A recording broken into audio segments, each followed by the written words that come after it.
Hey, Nish here. Today I'm going to be showing you how to make oat-based protein flapjack bar type things, which are less than half the cost of things you can buy from places like MyProtein. As you can see, they've got a pretty balanced macronutrient layout.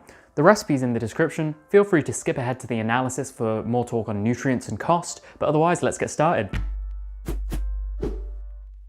In terms of your hardware, you're going to need some kind of oven dish. I've got this small circular one, but you could also potentially use a larger loaf tin if you're making a bigger batch. Next up is a bowl. This is to mix it in, kind of a non-negotiable. And finally, an optional but very useful thing would be a blender.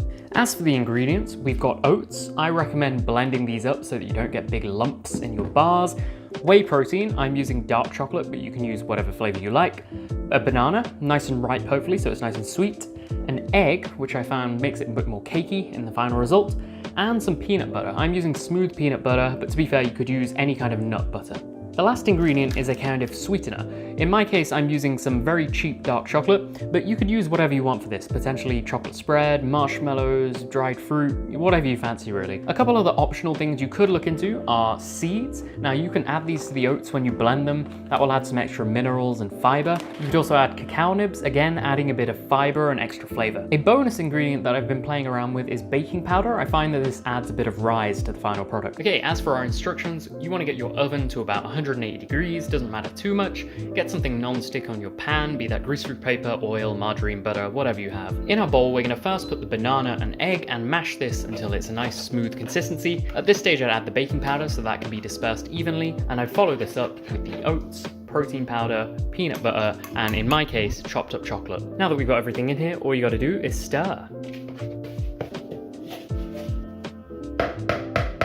You should find you end up with this kind of pasty consistency. If it's a bit too dry, you can add a bit of milk or water just to make it a little bit more wet. Now that we're done, we can transfer that into a dish and bung it in the oven. In my case, after about 15 minutes, you'll find that the top has got a nice shiny coating to it and it's quite hard. What you want to do is leave that to cool for about half an hour, take it out and cut it into pieces. In terms of shelf life, I'd say at room temperature in a Tupperware, it should be alright for about a week. If you keep it in the fridge, maybe an extra week on top of that. You can also freeze it if you need to keep it for maybe up to a month or so, and you can then just defrost it by leaving it in the fridge. Your mileage may vary with these, though I haven't fully experimented yet. Alright, so first thing with the analysis, if you're as nerdy as I am, I've linked the spreadsheet I used in the description. Feel free to download that and have a play around. So this is the recipe I used in the video here today, and as you can see, I tend to scale it by the banana and egg, so if you want to make more, just double up or triple up depending on that. There's definitely scope to change it up. I'd say more oats would make it more like a flapjack, whereas more protein like I've done here makes it more kind of a generic bar type thing. So a 70 gram Nish bar, that's what I'm calling them for now,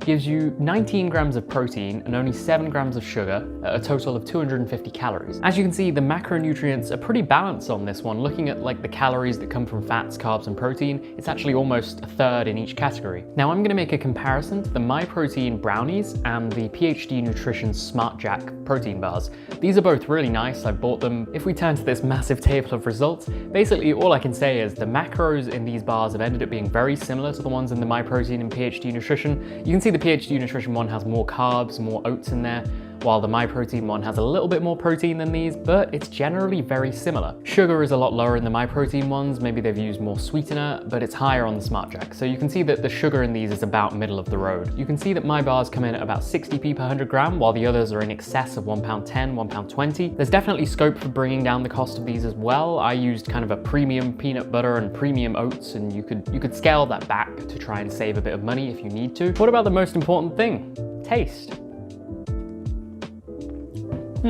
So I would say these are definitely not quite as sweet as what you'll get from MyProtein and PhD Nutrition and any other companies, because there's not as many sweeteners in here. There are some sweeteners from the whey protein, but generally it's not a lot. And I wanted to keep the sugar down because I don't want this to be an unhealthy snack. I want this to be something I can have regularly and not kind of worry in that sense. The flavor is very chocolatey because of the ingredients I chose this time, but of course it will depend on what protein powder you choose. But I'm a fan of chocolatey stuff, so it's dark chocolate protein powder, dark chocolate bits in there as well, and sometimes cacao nibs. The texture texture, I'd say, is a little bit dry, a little bit more chewy. I find this is kind of more satisfying. It kind of takes longer to eat so that it doesn't disappear in your hands as you kind of chow down. But of course, texture is going to be subjective, and just give them a try and see what you think. Okay, so I hope you enjoyed that video. Do let me know in the comments if you try out the recipe and make any interesting tweaks. There's definitely some things I want to try, like I think on my list is making some kind of rocky road thing with marshmallows. I also want to try using dates instead of banana at some point. If I update the recipe at all, I'll add that into the description. But otherwise, do subscribe for more content, drop this video a like, and I'll see you next time.